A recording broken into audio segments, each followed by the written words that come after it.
हे मेरे गुरुदेव मेरी नाव के पतवार तुम, हे मेरे गुरुदेव मेरी नाव के पतवार तुम, थाम लो या छोड़ दो अब एक ही आधार तुम, हे मेरे गुरुदेव मेरी नाव के पतवार तुम।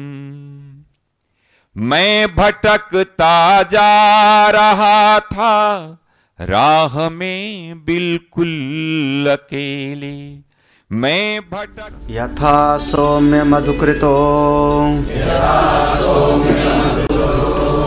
निस्तिष्ठन्ति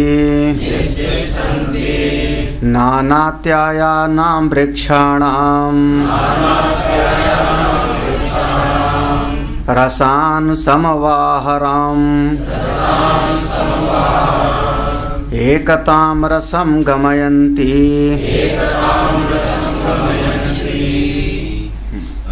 ते तथा यत्तत्र न विवेकं लभन्ते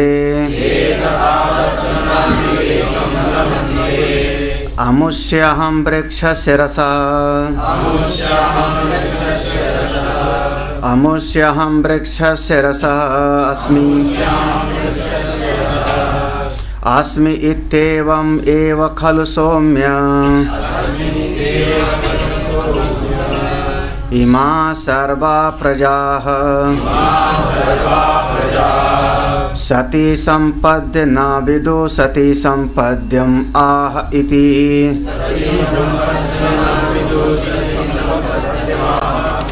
जो प्रसंग है इसका दो आधारभूत दो सूत्र है। पहला सूत्र है ये जितना भी कुछ दिखाई पड़ता है जड़ और चेतन, चर अचर, अस्थावर जंगम, ये सब का सब ब्रह्म स्वरूप ही है। सर्वम खलु इदम ब्रह्म। ये कैसे हम समझें इसको? सब ब्रह्म स्वरूप है, इसको हम कैसे समझें? ये पहला सूत्र है। और दूसरा इस प्रसंग का जो आधार सूत्र है उस एक तत्व को बताओ जिस एक तत्व के ज्ञान से सबका ज्ञान हो जाता है।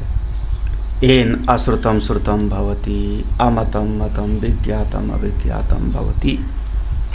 एक के ज्ञान से सबका ज्ञान कैसे हो जाता है? और ये दो विचार को आधार लेकर के पूरा प्रसंग शुरू किया। सबसे पहले अध्यारोप किया। अध्यारोप ये है कि सृष्टि के मूल में एक सद है और उस सद के अलावा कोई नहीं, एकमेव अद्वितीयम। ये हमारी एक निष्पत्ति है, निष्कर्ष है।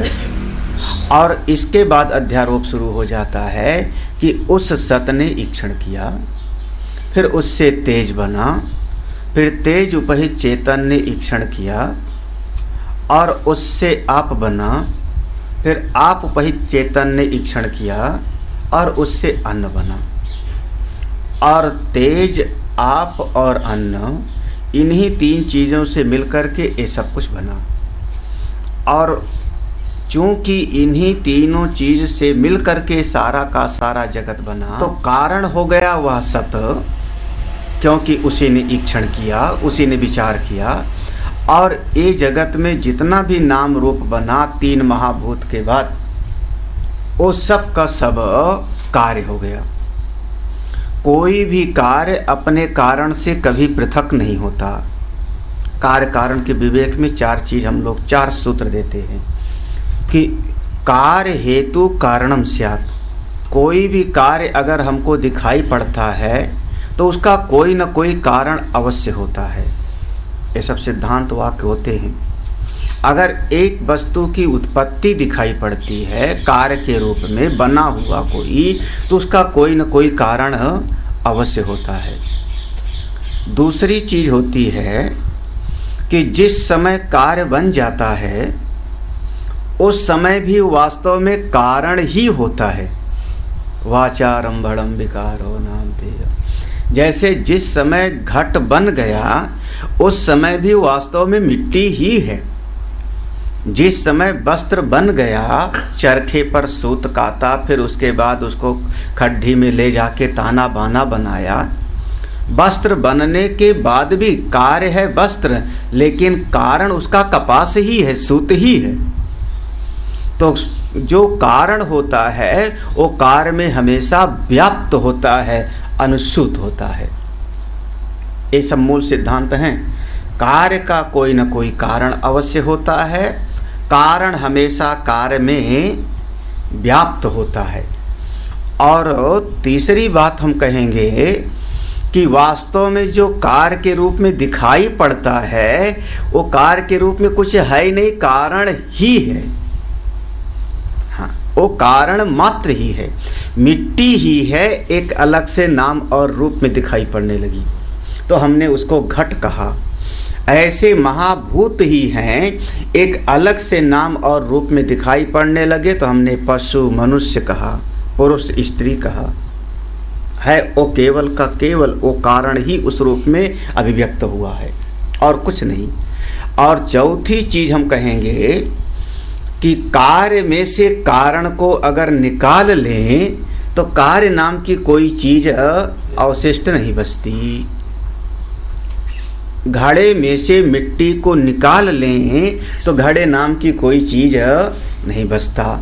तो ये तीन महाभूत और सारा का सारा नाम रूपात्मक जगत जितना बना, ये सब कार्य और इसका कारण वो सत सदैव सोम इदम अग्रे आसीत। तो अगर हम इस नाम रूपात्मक जगत को देखते हैं और थोड़ा कारण का विचार कर ले में तो इस सारे जगत में वो कारण ही समाया हुआ है। हाँ, बस इतना है कि इस जगत में जो जीव बन गए उसमें उपहित चेतन करके प्रतिबिंब के जैसे समाया है। उसी को हमने कहा जीवात्मा, चित छाया, चिदाभास, अनेक अनेक आप नाम दे लो। जैसे हमने कहा सूर्य का प्रतिबिंब घड़े में पड़ा, उसी प्रकार से तो ये सारा का सारा नाम रूपात्मक बना। और अगर हम इसको जितने नाम रूप हैं इन सारे नाम रूप को हमने अन्न में लय कर दिया, अन्न को जल में लय कर दिया, जल को हमने तेज में लय कर दिया और तेज भी अपने सत्स्वरूप में लीन हो गया तो बस एक ही तत्व बचा, उसके अलावा कोई नहीं बचता है। हे श्वेत केतु वही तुम हो, वही सूक्ष्म तत्व है। एष अणिमा, ये सूक्ष्म से सूक्ष्म तत्व, यही तत्वमसी श्वेत। ये अध्यारोप और अपवाद, यहाँ से ये सूत्र चलता है कि अध्यारोप और अपवाद के न्याय से आत्मस्वरूप का बोध कराया जाता है। तो पहले अध्यारोप किया और उसके बाद अपवाद किया, लय का चिंतन। हाँ, लय का चिंतन याद आया, वाणी मन में चली गई, मन प्राण में चला गया और वो सब जा कर के प्राण ही कौन, सद आयतना, सत प्रतिष्ठा, वही सत ही आयतन है, सत ही प्रतिष्ठा है, स्वरूप में जाके लीन हो जाता है। अब कुछ बचता नहीं। अब जब हम लक्ष्यार्थ की दृष्टि से विचार करते हैं तो इस प्रकार से जो अनुभूति हुई कि वह जिसको मैं कहता था सत, वो जिसको मैं कहता था ब्रह्म, वो मैं ही हूँ, मेरी चेतनता के अलावा और कोई नहीं है। बस नाम रूप को हमने किनारे कर दिया तब पता लगा, देह शरीर को किनारे कर दिया तब पता लगा। क्योंकि वाचारंभणम विकारो नामधेयम्। अब कुछ तो लाइनें याद रहेंगी ना। वाचारंभणम विकारो नामधेयम् मृतिका इतेव सत्यम। हाँ, तो ये नाम और रूप वाणी का विकार था। जब हमने इसको निषेध कर दिया नेति नेत तो वही बचा तत्वमसी सेतु केतु। जो एक विचार चला कि यहाँ हमको भेद दिखाई पड़ता है।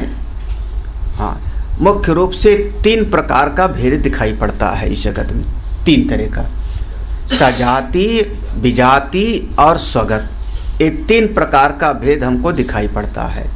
सजाति, अपनी जाति वालों में भेद दिखाई पड़ता है। अपनी जाति वाला, एक पुरुष का दूसरे पुरुष से भेद है, एक स्त्री का दूसरे स्त्री से भेद है, एक गाय का दूसरी गाय से भेद है, नहीं तो पहचानोगे कैसे? हाँ, एक गाय दूसरी गाय से उसका भेद है। कौन सा भेद है दोनों गाय, लेकिन शायद एक की सींग लंबी होगी, एक की सींग छोटी होगी, शायद एक का जो है चितकबरी होगी, एक लाल होगी। तो ये है सजाती भेद, है सब में गोत्व है। गाय की सबसे मूल पहचान बताई गई है अपने यहाँ पर, खुर से नहीं पहचाना गया हमारे शास्त्र में। हाँ, खुर सींग से कलर से नहीं पहचाना जाता। गाय का जो गोत्व है उसके गले में एक लटकता है, हाँ, ससनादिवत, उसको हम लरी ललारी कुछ बोलते हैं। हाँ, वो भैंस के गले में नहीं होएगा, घोड़े के गले में नहीं होएगा, घोड़ा का गला सपाट होएगा हमारे गले के जैसे। गाय के गले में एक ऐसा सा लटकता रहता है, वो उसकी पहचान होती है।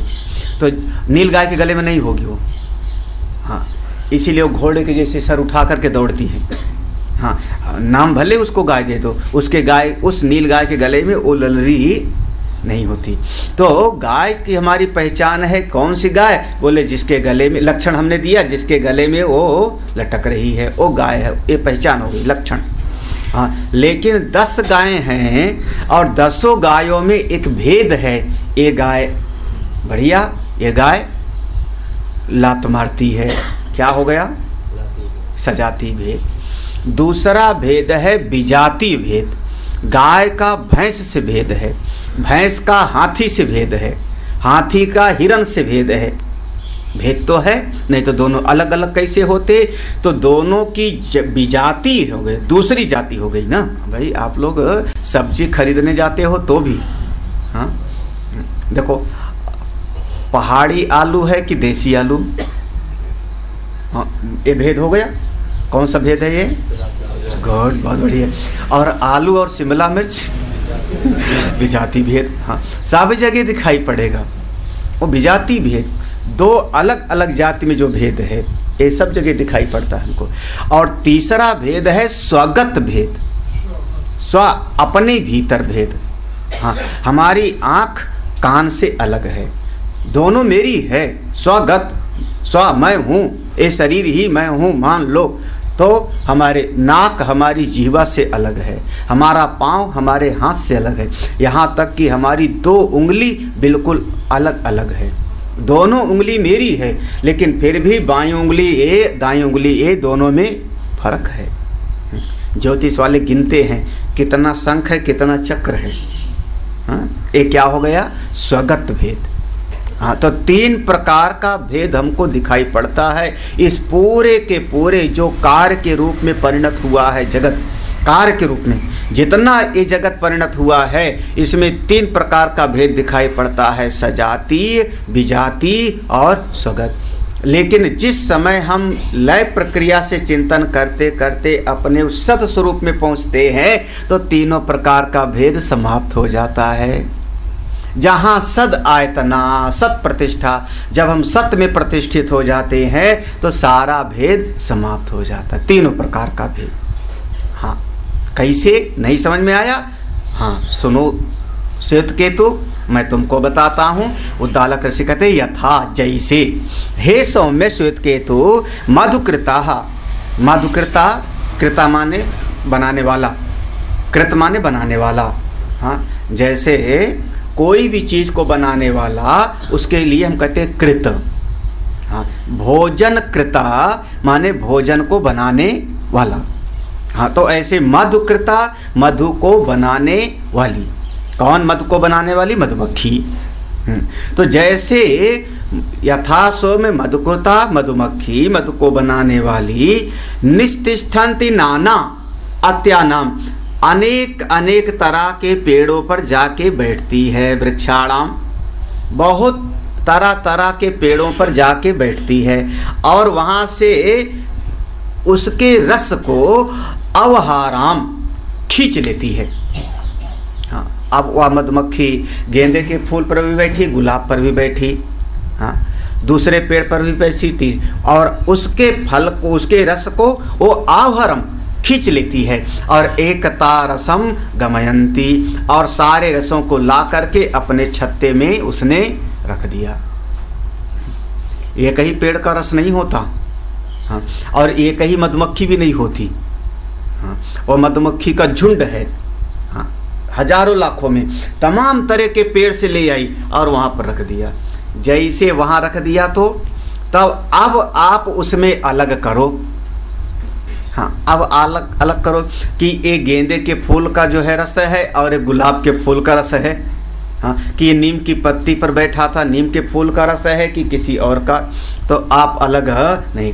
ते तथा यथा यत्र ना विवेकम लभन्ते, तो वहाँ पर आपको ये विवेक आप नहीं कर पाओगे। क्या? अमुष्य अहम वृक्ष से रसः, अमुष्य अहम वृक्ष से रसः, मैं इस पेड़ का रस हूँ, मैं इस पेड़ का रस हूँ, इसका आप फर्क वहाँ पर नहीं। वो मधुमक्खी ने जब रस लाया और रस ला करके उसने शहद बना के रख दिया, तब अब आप उसको अलग अलग नहीं समझ पाओगे कि ये अमुष्य अहम वृक्ष से रसा, अमुष्य अहम, मैं इस, अब वहाँ पर अपना करना नहीं, नहीं, हे सोना मत, चल नीम वाला है कड़वा, उधर चल, हाँ, हाँ, मैं तो गुलाब वाला हूँ, हाँ, कौन पहचानता है वहाँ पे? सब एक रस हो गया, हाँ, सब का सब। एवमेव खलु सौम्य, हे सौम्य, इसी प्रकार से सर्वा प्रजा, जितनी भी प्रजा है, प्रजा, सर्वा प्रजा माने जितने भी पैदा हुए हैं, जितने भी उत्पन्न हुए हैं कभी, वो 3 प्रकार के जीव, हाँ, याद आया? अंडज, जरायुज, उद्भिज, है ना? और 2 उसमें समाहित थे, हाँ, 2 उसमें समाहित थे। अंडज में स्वेदज समाहित था और उद्भिज में उष्मज, उद्भिज के अंतर्गत उष्मज समाहित था। तो इस प्रकार से जितने भी जीव पैदा हुए वो सारी प्रजा सती संपद्य उसी सत स्वरूप में पहुंच गए। जो सारी प्रजा में 3 प्रकार का भेद था, वो जब उस स्वरूप में पहुंच गए तो सब भेद समाप्त हो गए। सती संपद्य उस सत स्वरूप में पहुंच गए, सत को प्राप्त कर लिया। हाँ, यहाँ पर देखो 2 बार आएगा, सती संपद्य नवेदो सती संपद्यम आहा, वहाँ जब सत स्वरूप में पहुँच गए, अपने स्वरूप में पहुँच गए। बस इतना ही समझ लेना कि दोनों स्थिति का नाम ले लिया। मैं लगातार इस बात को यहाँ पर दिखा रहा हूँ, इस प्रसंग को, हाँ, क्योंकि ज्ञानी की सुषुप्ति ही समाधि है। इस बात को देख रहे ना, तो भाष्य में बिल्कुल नीचे की लाइन में पढ़ लोगे तो प्रजा अहन्यः निसति संपद सुषुप्ति काले मरण प्रलयोश्च, सुषुप्ति में भी और प्रलय में भी और मरण काल में भी, चाहे मरण समझ लो, चाहे प्रलय समझ लो और चाहे सुषुप्ति समझ लो, सब जगह पर ये 3 समय की बात कहते हैं, सब एक हो जाता है, अलग अलग फिर भेद। कौन कौन सा प्रजा? देखो प्रजा का नाम गिनाते हैं, प्रजा का नाम गिनाते। ता इह व्याघ्रो वा सिंहो वा, वृको वा बराहो वा, कीटो वा पतंगो वा, दंसो वा मस्को वा, यद यद भवन्ति तद अभवन्ति, साया एषो अणिमा एतद्म आत्म इदं सर्वं,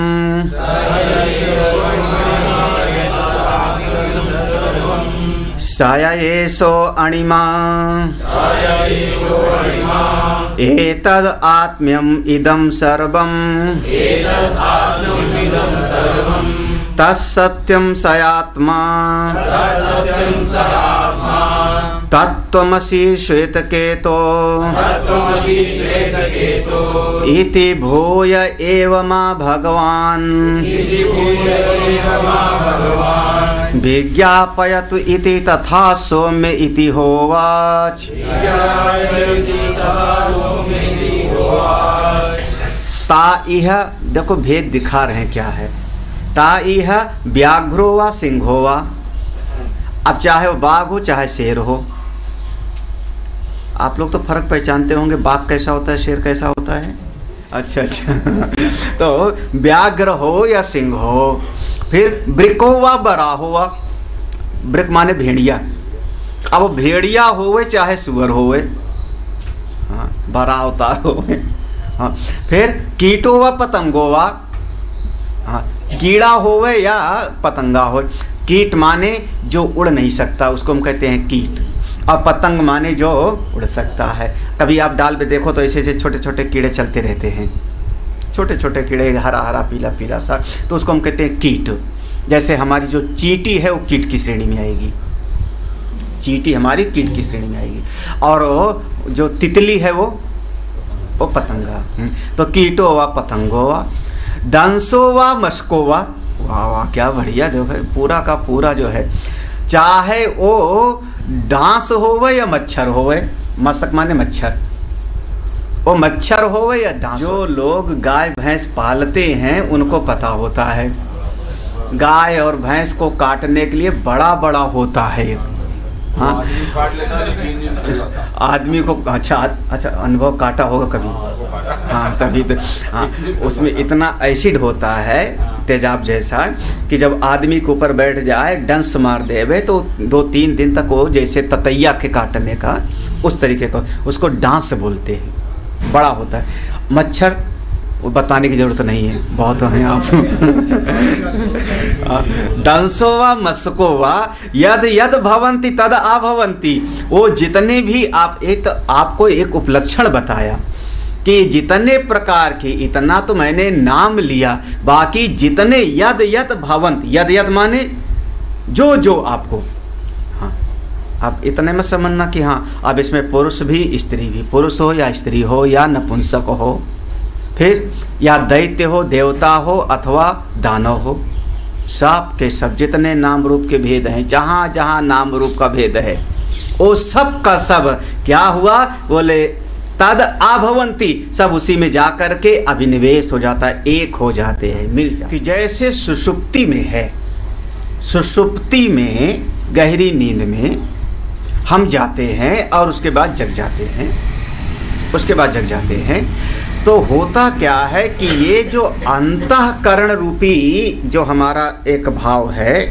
मन बुद्धि अंतःकरण, और इससे उपहित जो चित छाया है चिदाभास, जिसमें सारा का सारा संस्कार सारा व्यवहार बैठा है, तो सुषुप्ति में हम इसको किनारे कर देते हैं।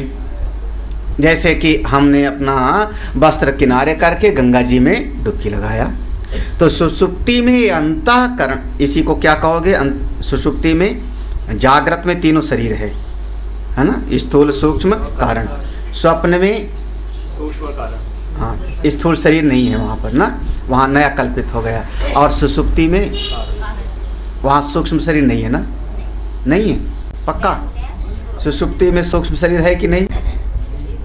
तत्वबोध की परिभाषा, तत्वबोध में सुषुप्ति की परिभाषा, अहम किंचित न जानामि सुख अहम स्वाप्सम अनुभूयते, और आगे कारण शरीर, वो विवेक चूड़ामणि का है, कारण शरीर अभिमानी आत्मा प्राग, कारण शरीर अभिमानी आत्मा प्राग। मैं तत्वबोध की परिभाषा पूछ रहा हूँ तो याद नहीं तुमको। सुषुप्ति की परिभाषा क्या हुआ, कारण शरीर, तो वहाँ सूक्ष्म शरीर कहाँ है, सूक्ष्म शरीर है नहीं, और सूक्ष्म शरीर में कौन से 19 अंग हैं। हाँ तो हुआ क्या, जैसे मैं गंगा जी के किनारे गया, वस्त्र उतार के किनारे रखा और गंगा जी में डुबकी लगाया, तो जिस समय गंगा जी में डुबकी लगाया मैं पवित्र हो गया, बाहर आया तो फिर मैंने उसको धारण कर लिया। बिल्कुल ये घटना आप रोज रोज कर रहे हो कि जब आप सुषुप्ति में जाने लगे तो स्थूल और सूक्ष्म शरीर को किनारे कर दिया। अब सूक्ष्म शरीर माने अंतःकरण, 5 ज्ञानेंद्रियां, 5 कर्मेंद्रियां, 5 प्राण की शक्ति और 4 अंतःकरण, 19 अंग। तो जब आपने सूक्ष्म शरीर को किनारे रख दिया तो उसके भीतर जितने भाव थे वो सब सूक्ष्म शरीर में था। हाँ सुखम दुखम धर्म अधर्म, हाँ वो सब का सब सूक्ष्म शरीर में था, तो वो सब आपने किनारे रख दिया। तो जिस समय आप सुषुप्ति में गए उस समय सद आयतना, सत प्रतिष्ठा, एक ही भूत हो गए। बस इतना है कि जैसे आप ये बाहर निकले फिर से धारण कर लिया उसको। हाँ, बस वही तो, उसी का नाम है अविद्यात्मक चिदाभास, चित छाया। हाँ, उसी को हम कहते हैं चित छाया, चिदाभास। तो वो जो फिर से पहन लेता है उस कपड़े को, सूक्ष्म शरीर को, तो व्यवहार करने लगता है। जिस समय सुषुप्ति में जाता है उस समय तो अपने सद स्वरूप में ही, मरण काले प्रलय काले वा, तीनों में। अब जब मर जाता है तो मृत्यु के समय में क्या होता है, जो अगर ज्ञानी नहीं है और शरीर को छोड़ा, तो शरीर के छोड़ने पर स्थूल शरीर उसका छूट गया, स्थूल शरीर छूट गया, लेकिन उस समय कारण और सूक्ष्म शरीर दोनों को लेके वो गया। और मृत्यु के समय पर, हाँ, कारण और सूक्ष्म शरीर दोनों को ले गया, तो सारे संस्कार हमारे सूक्ष्म शरीर में है, मन में है, बुद्धि में है, चित्त में है। तो ये जहाँ पर जाकर के नया घर खोलेगा, वह लोगों की प्राप्ति होती है, उनको ज्ञानी कहेंगे क्या अज्ञानी कहेंगे? जो क्रम मुक्ति से जाते हैं, हाँ, वो ज्ञानी है क्या अज्ञानी? वो साधक है। क्रम मुक्ति वाला तो साधक है। एक आदमी पहली सीढ़ी पर है, दूसरी आदमी 8वीं सीढ़ी पर है। इसमें तो ही कहा ना, ज्ञानी की ऐसे होती है, अज्ञानी की ऐसे होती है। कहाँ? हाँ, ज्ञानी जो अज्ञानी है उनकी गति ऐसी होगी, उसको हम साधक कहते हैं। हाँ, उसको हम अंतःकरण रहेगा तभी तो जा रहा है।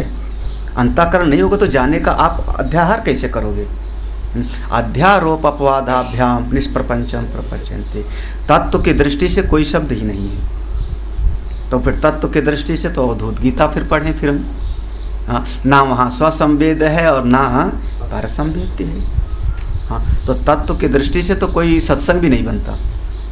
ये सब का सब अध्याहार है, सब का सब अध्याहार है। तो ये जो सूक्ष्म शरीर गया, अंतःकरण वाला अभिमानी, इसी में सारे संस्कार हैं। जब दूसरा शरीर इसने धारण कर लिया तो दूसरे शरीर में फिर इसने अपने संस्कारों की गठरी को खोला एक एक करके, और फिर व्यवहार करने लगता है। भगवान भास्कर कहते हैं क्या, लाइन में देख लेना, तात कर्म ज्ञान वासना अंकिता, कहीं देखना मिलेगा। हाँ, उसी लाइन मंत्र के नीचे पेज नंबर 608 पर, तात कर्म ज्ञान वासना अंकिता संता सत प्रविष्टा अपि तद भावेन एव पुनः आभवन्ति, पुनः सत आगत्य व्याघ्रो वा सिंहो वा वृको वा वराहो वा, हाँ, कीटो वा पतंगो वा दंसो वा मस्को या यद यद पूर्वम ये लोके भवन्ति बभूव इत्यर्थात्। तो तत्कर्म ज्ञान वासनांकिता, बस इस एक शब्द में भगवान भास्कर ने सारी बात कह दिया, पूरा एक शब्द में। कैसे? जो जो आपने यहाँ पर कर्म किया है उस कर्म की वासना को अंकित कर लिया है, भीतर उसकी छाया को रख लिया है। जो जो ज्ञान प्राप्त किया है उस ज्ञान की वासना को आपने भीतर अंकित कर लिया है, और उसी से प्रेरित हो करके आप जाते हो, सुषुप्ति में जाते हो, और फिर से वहाँ पर आकर के वही कार्य शुरू कर। इसलिए शेर सोया तो जगने के बाद फिर शेर ही का जैसे करेगा। हाँ हाँ, अच्छा, कुत्ता भी भोजन छुपाता है, ये हमको बहुत बाद में पता लगा, पहले नहीं पता था। कुत्ता भी भोजन को अगर पेट भर गया तो लेके भागता है और उसको कहीं पर मिट्टी खोद के छुपा देता है और फिर वो दूसरे दिन खाता है। मतलब कुत्ते की बुद्धि में भी इतना है कि कल हमको फिर खाना पड़ेगा। अगर आदमी संचय कर रहा है तो शेर बाघ भी थोड़ा बहुत, उसके भीतर भी तो संस्कार है। तो अगर हमने यहाँ पर छुपाया है और छुपाने के बाद मैं सो गया और सोते समय हम बिल्कुल सब भूल गए, एक ही भव, तो हमको भूल जाना चाहिए सब? बोले नहीं, उसका संस्कार उस सूक्ष्म शरीर में रहता है। सूक्ष्म शरीर जैसे जगता हूँ, फिर जगने पर हमको पता लग जाता है कि यहाँ पर मैंने अमुक चीज को छुपाया था, रखा था, भूले थोड़े। तो कर्म ज्ञान वासना अंकिता संता सत्प्रविष्टा अपि, सत्प्रविष्टा अपि भी, सत में पहुंचने के बाद भी, हाँ, उसका ऐसा प्रभाव रहता है कि फिर से आता है और आकर के फिर से शेर बाघ दंश मंश वैसा हो जाता है। अगली लाइन तो ऐसी है, आप लोगों को चोट न लगे, हाँ, दिल को थोड़ा सा मजबूत बना के तो पढ़ना। हाँ, अगली लाइन ऐसी है जिनके पास है पढ़ लिया आप लोगों ने, पता लग गया। हाँ, सुक्ति और मृत्यु काल में थोड़ा सा तो अंतर हुआ। तो सुक्ति में तो याद रहता है और मृत्यु काल में याद नहीं रहता। मृत्यु काल के बाद बहुत से बच्चों को याद रहता है, बहुत से की बात वो तो अपवाद है। मृत्यु काल में याद हम किसको कहते हैं? याद शब्द मत देने किसको? जो हम व्यक्त करते हैं वही याद है क्या? जो हम बोलते हैं वही याद है? उसके अलावा कुछ याद? मरने के बाद हम बोल नहीं पा रहे हैं लेकिन याद नहीं है, ये आप कैसे? पहले यादाश्त की व्याख्या करो, याद की परिभाषा करो, फिर उसके बाद, है ना? तो यादाश्त की परिभाषा वाणी से नहीं होती। यादाश्त माने चित्तम स्मरंतीम, हाँ, हमारे चित्त में जिसका स्मरण हो रहा है, और वहाँ भी चित्त है। हाँ, तो बोल नहीं पा रहा हूँ मरने के बाद, लेकिन ये इसका प्रमाण नहीं कि वहाँ हमको याद है। तभी क्या सुना है कि मरने के बाद ओ जो जिंदगी भर दुकान पर बैठे थे, भगवान का साधना भजन नहीं करते थे, वो सेठ जी वही बकरा बन के आए। सुना नहीं देवर्षि नारद की कहानी, इस कथा का? हाँ, और जब बकरा बन के देवर्षि नारद खड़े थे और जब बकरा बन के आए, वो मुँह मारा उसमें, तो उन्हीं के बेटे ने उठा के डंडा धड़ाक से मारा, तो देवर्षि नारद हंस पड़े। देवर्षि नारद हंस पड़े, पूछा ये क्या हुआ? अरे आप हंसते क्यों महाराज? बोले मैं इसलिए हंस रहा हूँ कि जब से तू बैठ रहा है दुकान पर ना बेटा, तेरे पहले यही बैठता था दुकान पर, ये तेरे पिताश्री हैं, तुझसे तेरी दुकान से इतनी ममता थी कि साधना भजन किया नहीं, तो मरने के बाद बकरा बने और वो ममता यहाँ खींच लगी।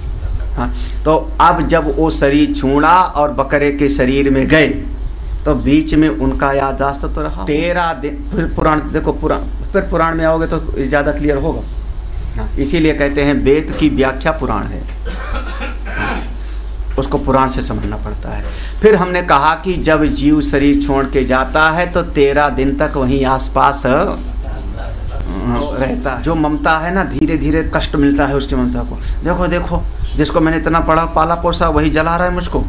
हाँ, फिर जिसने हमको दाग दिया उसको किनारे बिठा दिया, फिर ऐसे ऐसे दे रहे हैं पिंडदान।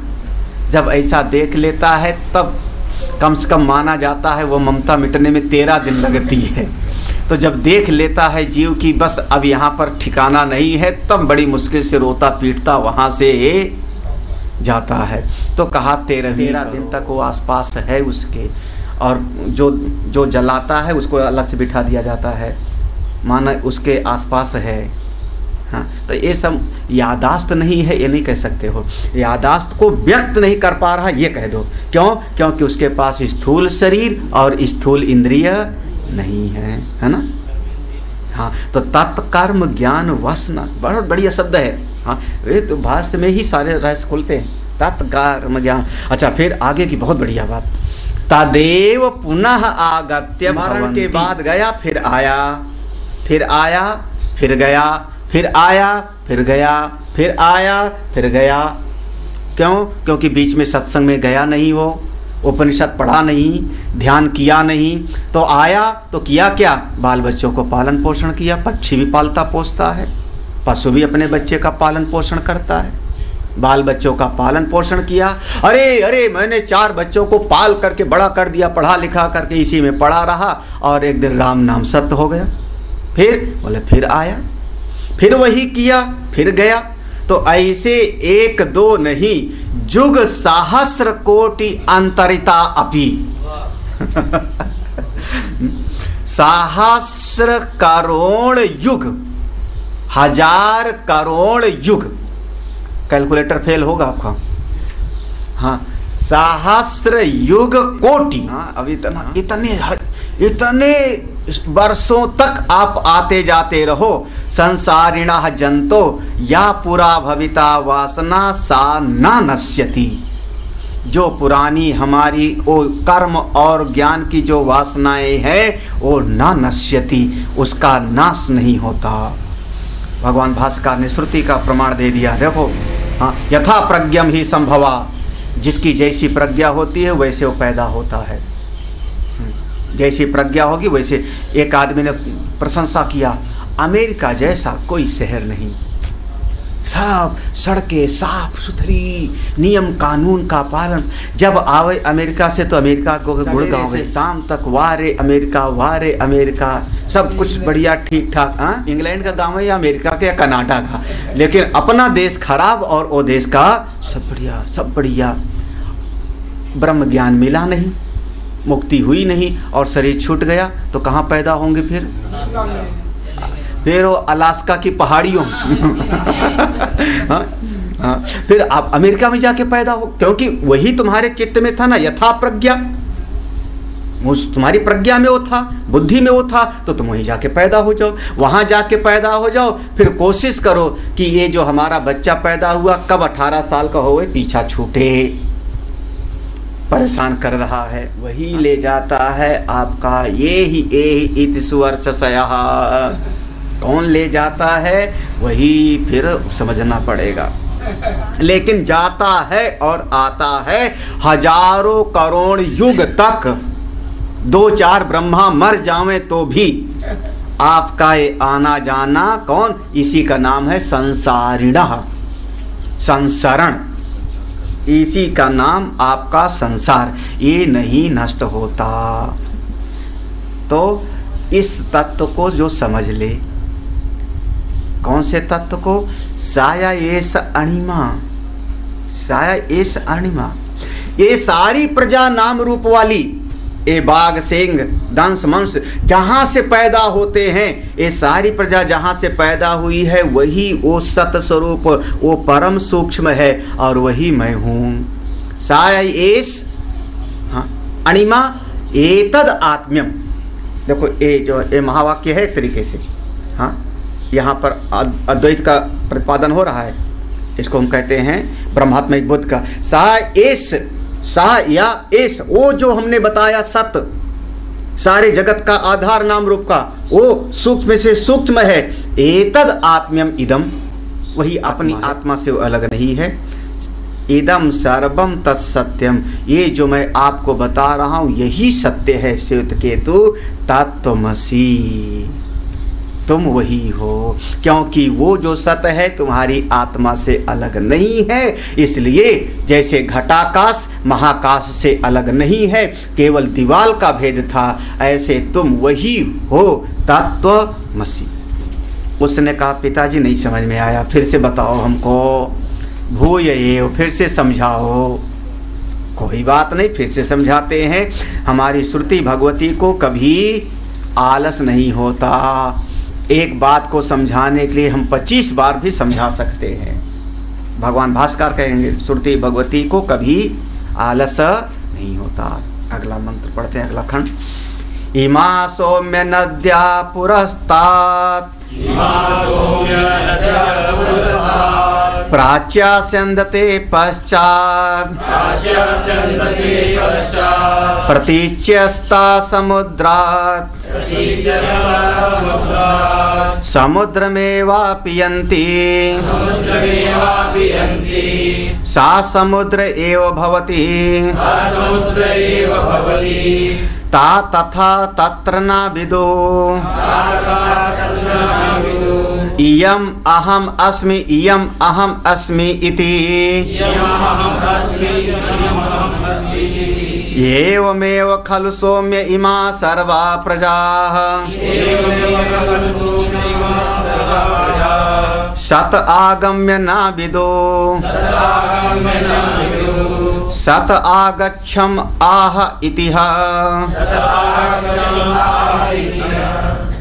हाँ, इति ता इह व्याघ्रो वा सिंहो वा वृको वा वराहो वा कीटो वा पतंगो वा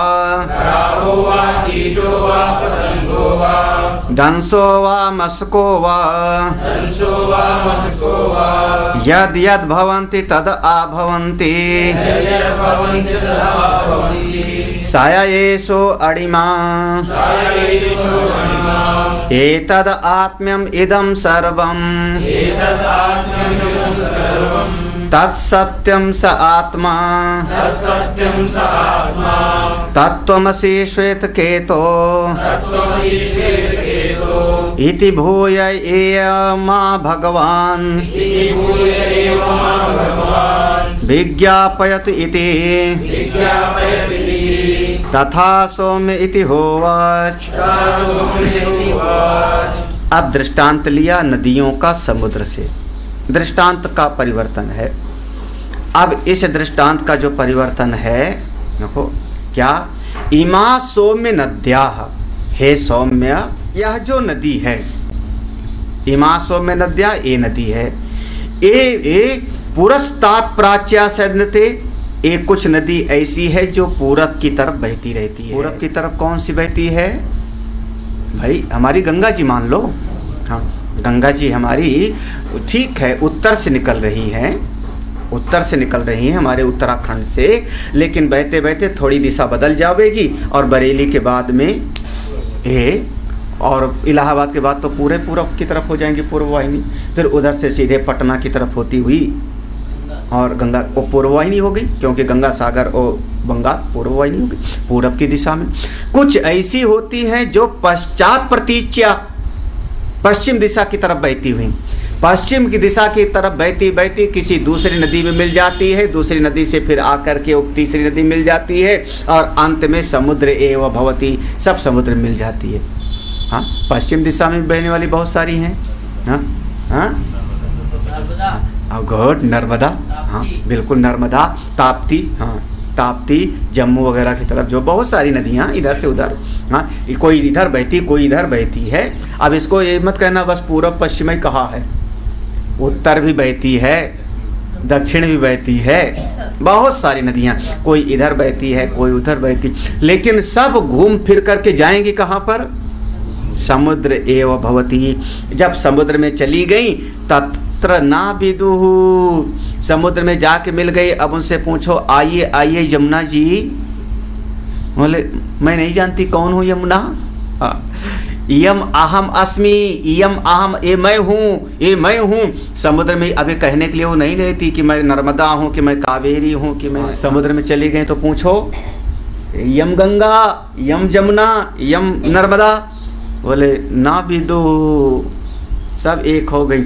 ऐसे बिल्कुल सौम्य, बिल्कुल इसी तरीके से ये संसार के जितने प्राणी हैं सर्वा प्रजा सत आगम्य, उसी सत से आए पैदा हो गए और उसी सत में चले जाते हैं। इनको नहीं पता कि हम बाघ्रा वा सिंहो वा वृको वा, हाँ और वही लाइन है ना, सुअर हूँ कि कीड़ा हूँ कि पतंगा हूँ कि दंश हूँ कि मच्छर हूँ, कुछ पता नहीं लगता। वहीं से आए और वहीं पर चले जाते हैं।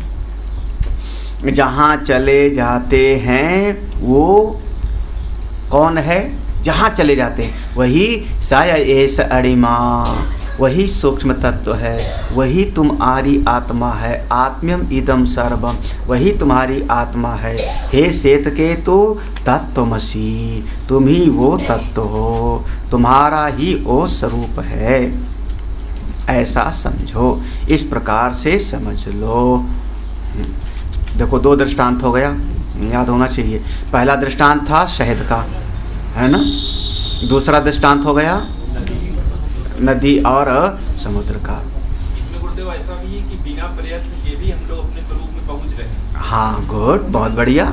इसी का नाम मनन है, मनन करने का, क्योंकि वह मधुमक्खी प्रयत्न कर रही है, मेहनत कर रही, और नदियाँ हमारी सहज रूप में प्रवाहित हो रही हैं। वहाँ निष्प्रयत्न होते हुए भी वो वहीं पर पहुँच चले जा रहे हैं। तो ऐसे सारी प्रजा सर्वा प्रजा। अब आप चाहे कुछ करो चाहे ना करो, वहीं जा ही रहे हो। महात्मा लोग कहते बस लाइन में लगे हुए हो, हाँ एक एक खिसक रहा है लाइन का, और फिर भी आदमी समझता है कि मैं हमेशा ही रहूँगा। हाँ क्या क्या मुसीबत है। हाँ, तो बिना प्रयत्न के भी चाहे, हाँ प्रयत्न किसका करते हैं, जवानी को बनाए रखने का। रोज रोज च्यवनप्राश खाऊंगा, क्यों, जवान रहूं। अपने ज़माने का सबसे महंगा, आज के 20 साल पहले वो 400 रुपया 500 रुपया का मिलता था अमृत कलश। तुम लोगों ने नहीं सुना, देखा नहीं, खाया नहीं था क्या, इसीलिए तो उस बुढ़ापा आ गया। च्यवनप्राश को ही बनाया था। हाँ, उसका नाम रखा था अमृत कलश। थोड़ा उसमें स्वर्ण भस्म मिला दिया होगा, कुछ और मिला दिया होगा, और क्या, और उसको जो है अमृत कलश। हम शरीर को बनाए रखने का प्रयास कर रहे हैं ना, लेकिन सहज रूप से जा रहा है ये उसी तरफ अपने आप। हाँ, जान ले जाने का प्रयास जल्दी नहीं करता आदमी, चला जाता है। हाँ, निष्प्रयत्न है, बढ़िया। जो सत्य से एक होने का भी प्रयत्न न करे। हाँ बिल्कुल, कोई ज़रूरत नहीं, मत करो, लेकिन सत्य से एक होने का प्रयत्न नहीं करोगे तो सत्य में जाओगे तो, लेकिन उस सूक्ष्म शरीर को किनारे रख के जाओगे। जैसे गंगा जी किनारे कपड़ा रख के गए, अब फिर आके पहन लोगे, है ना। वो तत्कर्म ज्ञान वासनांकिता, और फिर उसी के अनुसार हो जाएगा। हाँ, सहस्र कोटि युग। हाँ, क्योंकि जब तक सत्य को जानने का प्रयत्न नहीं करोगे, विद्या नहीं प्राप्त करोगे, अविद्या मिटेगी नहीं।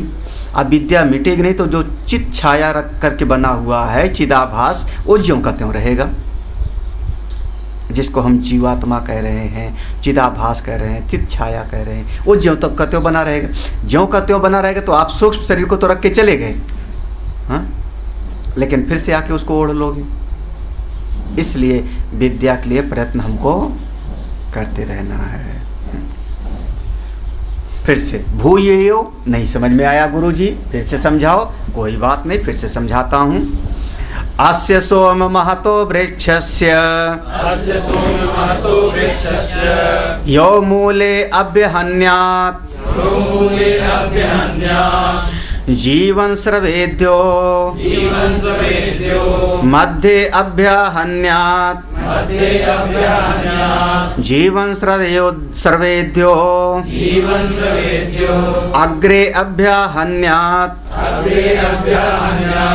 जीवन स्रवेत् स एष जीवेन आत्मना अनुप्रभूतः पेपीयमानो मोदमानस्तिष्ठति अस्य यद एकां शाखां जीवो जहात्यथ सा शुष्यति द्वितीयां जहात्य अथ सा शुष्यति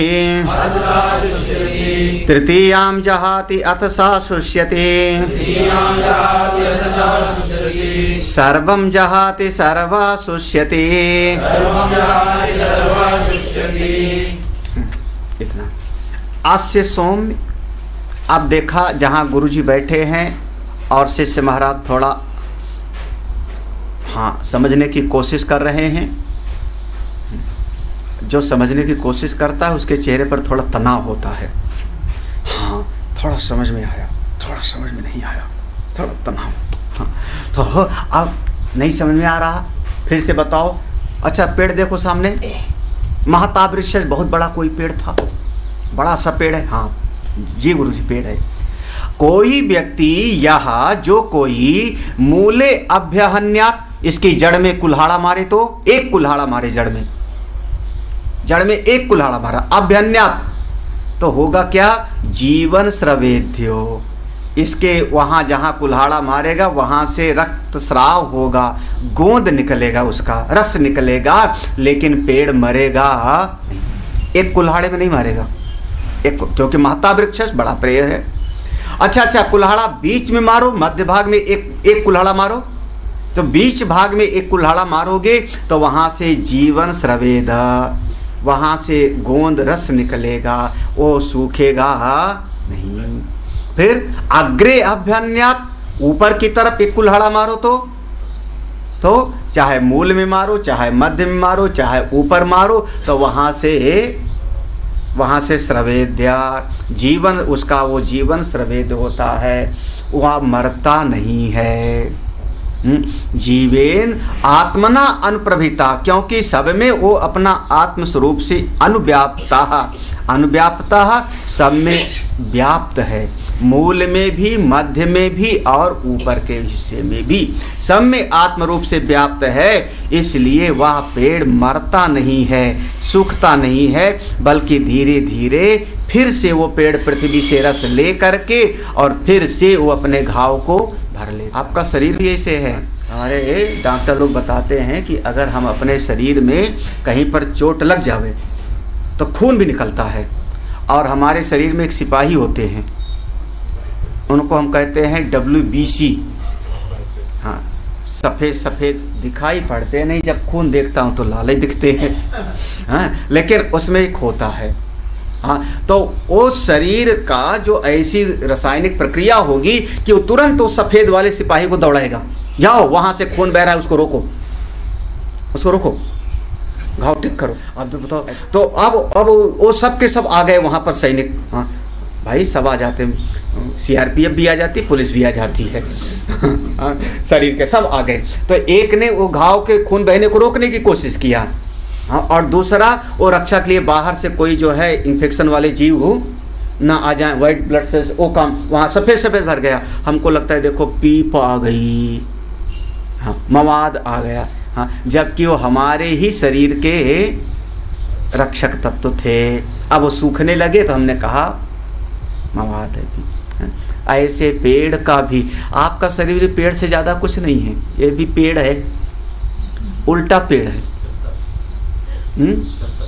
चल हाँ, थोड़ा चलता फिरता कह लो।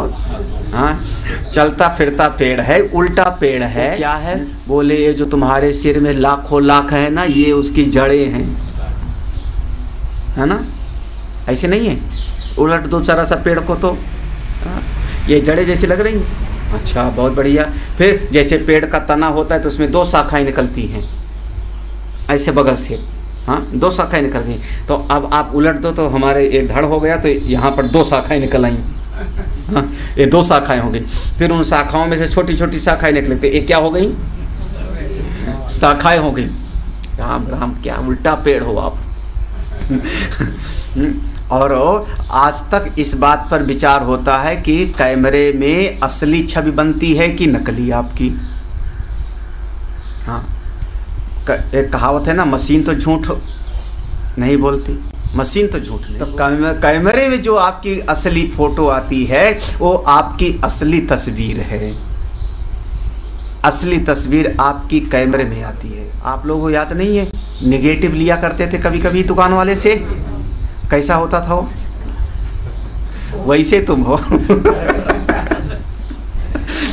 बाकी बाद वाला तो डेवलप किया हुआ है ना, जो भी है असली वही है, क्योंकि मशीन झूठ है। ये जो इंजीनियर लोग सर्वे करते थे, याद आया? सर्वे करने वाली जो मशीन होती थी, उसमें दूरबीन में उल्टा दिखता था कि नहीं? अगर आदमी खड़ा है तो पाँव ऊपर, सिर उसका है, वो असली है।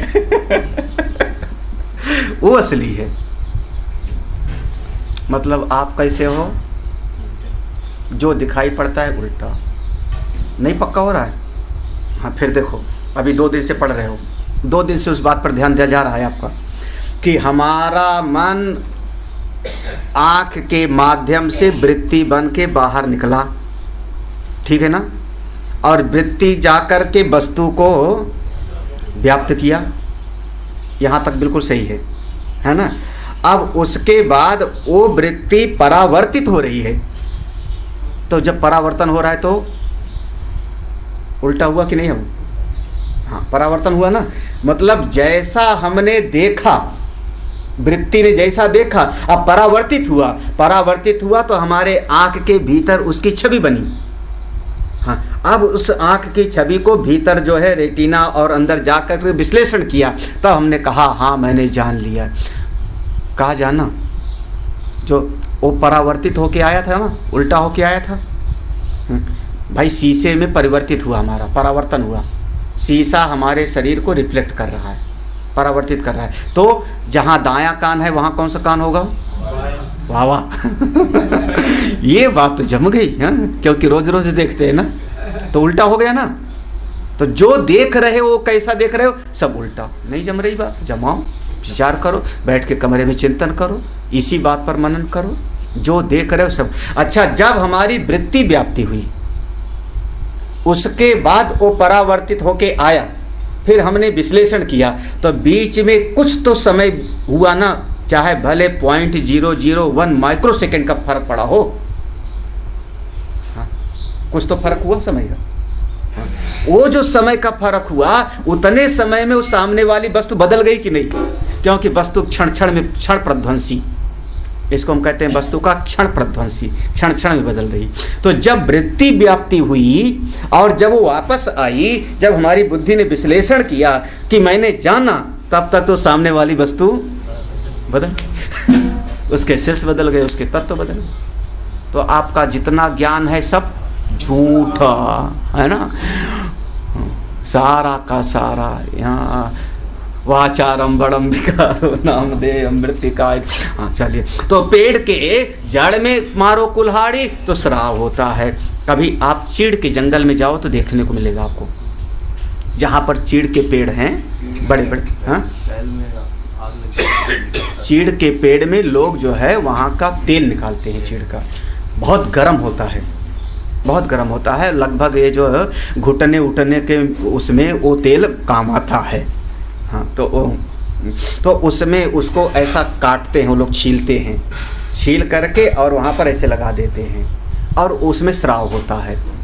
खजूर वगैरह में भी करते हैं। जहाँ से उसको काट दोगे तो पूरी तरह से अगर डाल काटे नहीं तो मरेगा नहीं वो, उसमें जीवन तत्व है।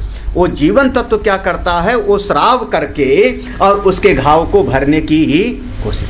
इसी बात को कह रहे हैं कि मूल में मारो तो भी श्राव करेगा, मध्य में भागो तो भी श्राव करेगा, अगर भाग में मारो तो, क्योंकि उसमें जीवन तत्व है, इसलिए वो मरता नहीं, वो मरता नहीं। लेकिन आस्य यद एकाम शाखाम जीवो जहाती, अगर ये जो मोटा सा वृक्ष है इसकी एक शाखा को छोड़ के जीव निकल जावे, शाखा को जीव ने छोड़ दिया, तब सासुष्यति, एक शाखा पेड़ की सूख गई। हाँ, फिर दूसरी शाखा को जीव ने छोड़ दिया भीतर वाले ने, तो दूसरी शाखा सूख गई। तृतीयम, तीसरी शाखा को छोड़ दिया, तीसरी शाखा सूख गई। जिस जिस शाखा को छोड़ता जाएगा वो शाखा छूटती जाती है, और अंत में जब पेड़ कोई छोड़ देगा तो वो पेड़ पूरा का पूरा सर्वम शुष्यति, पूरा का पूरा ही वो पेड़ सूख जाता है। बस एक लाइन जो है भगवान भाष्यकार की, इसके पूरे आखिर में देख लो, बहुत आसान है, कठिन नहीं है, लेकिन आखिर की एक लाइन मैं वो दिखाना। वृक्षस्य रस श्रवण शोषणादि लिंगात जीववत्वम दृष्टांत चेतनावंतः स्थावरा। इस बात से पक्का हो गया कि हमारे जितने बिना चलने वाले प्राणी हैं वो भी चेतनावंतः, वो भी चेतन हैं, उनमें भी जीव है। लो, जब जगदीश चंद्र बोस सिद्ध कर देंगे सुई से मशीन से, तभी लोग मानेंगे। भगवान भाष्यकार की, शास्त्र की, वेद की बात जल्दी मानने के लिए तैयार। हाँ, चेतनावंता स्थावरा, क्योंकि सारे पेड़ भी हमारे चेतन हैं। इति बौद्ध कणाद मत अचेतना स्थावरा इति एदत असारम इति। ये जो दो लोग, कौन, एक तो बौद्ध दर्शन और दूसरे कणाद ऋषि का मत। कणाद ऋषि के मत का नाम वैशेषिक दर्शन। ये लोग जो कहते हैं इनमें चेतन नहीं होता, इनका मत तो श्रुति भगवती ने यही खंडन कर दिया। अगर वेद को मानो, भाई बौद्ध दर्शन नास्तिक हैं, लेकिन कणाद तो आस्तिक हैं, वो तो वेद को मानते हैं। तो नास्तिक आस्तिक दोनों का दृष्टांत दिया भगवान भाष्यकार ने। बौद्ध कणाद मतम अचेतना, इन दोनों का मत गलत है, क्योंकि श्रुति भगवती ने कहा हम वैदिक लोग वेद को प्रमाण मानते हैं, श्रुति को प्रमाण मानते हैं, और वेद में कह दिया कि पेड़ में चेतन है तो है। अगला मंत्र पढ़ते हैं। एवमेव खलु सौम्य विद्धि इति होवाच जीवापेतम वाव किल इदम म्रियते न जीवो म्रियते इति साया एषो अणिमा एतद् आत्म्यम् इदं सर्वम् तत्सत्यं स आत्मा तत्त्वमसि श्वेतकेतो इति भूय एव मा भगवान् विज्ञापयतु इति तथा सौम्य इति होवाच। एवं एव खलु, खलु निश्चय, निश्चय निर्धारण है, निश्चय पूर्वक समझना। इसी प्रकार से श्वेतकेतु विद्धि, ऐसे समझो अपने शरीर को, इस जीव को, जीव अपेतम, इस जीव को भी ऐसा समझो, शरीर को समझो। यह जीव एक शरीर रूपी पेड़ लेके आया। कभी कभी इस शरीर में से जीव एक अंग को छोड़ देता है, कोशिश करता है, किसी ने चोट मारी, कोशिश करता है उसको भरने की, घाव को ठीक करने की। लेकिन कभी कभी एक अंग को शरीर जीव छोड़ दे। जब एक अंग को जीव छोड़ देता है तो हो जाता है क्या, पोलियो हो जाता है, पोलियो, लकवा, पेड़े हो आप लोग। हाँ, वही तो दिख रहा है पूरा का पूरा। मतलब एक अंग को जीव ने छोड़ दिया, अब उस अंग का बड़ी सुंदर सुंदर आँख है लेकिन दिखाई ही नहीं पड़ती, हाथ बढ़िया है लेकिन उसमें ताकत है नहीं। हाँ, दूसरे उठा के ऐसे रख दिए, तीसरे उठा के रख दिए, क्या हो गया, दूसरी डाल सूख गई, लेकिन जिंदा हूँ, जिंदा रहूँगा। कब तक, बोले जब तक सर्वम सुष्यति ना हो जावे, जब तक ये शरीर रूपी वृक्ष को पूरा ना छोड़ दे। जब पूरा छोड़ देगा तो पूरे सूख जाएगा। हाँ, तब कहते हैं हाड़ जले जाओ लाकड़ी, केस जले जाओ, हाँ, मृयते ना जीव मृयते है। तो जब ये शरीर मरता भी है तो जीव नहीं मरता, बल्कि जीव यहाँ से निकल जाता है। ये समझो, ऐसा विचार करना चाहिए। और वो जो ये सारे शरीर को शक्ति देने वाला जो जीव है, वो जीव क्या है, चिदाभास है। सारे शरीर में व्याप्त रहने वाला जो जीव है, जो नहीं मरता, जो नहीं मरता, हाँ, शरीर के सूखने पर भी जो नहीं मरता, वो कौन है, वो उसी सद का प्रतिबिंब है। क्योंकि शरीर उपहित चेतन ही वो व्यवहार करने वाला है। और शरीर उपहित, जैसे याद करना, तेज उपहित चेतन ही ईक्षण किया, आप उपहित चेतन ने ही ईक्षण किया, वैसे देह उपहित चेतन ही आके व्यवहार करता था। और जैसे ये शरीर सूख गया, तब वह जो प्रतिबिंब था वो बिंब में एक हो गए। दर्पण हटा तो प्रतिबिंब बिंब से एक हो गए, बस भेद खत्म हो गया। सा एस अणिमा आत्म्यम इदम, यही वो तत्व अपनी आत्मा है, इसी को आप जानो। हे श्वेत केतु, ये जितना कुछ दिखाई पड़ता है सब ये अपना आत्मस्वरूप है।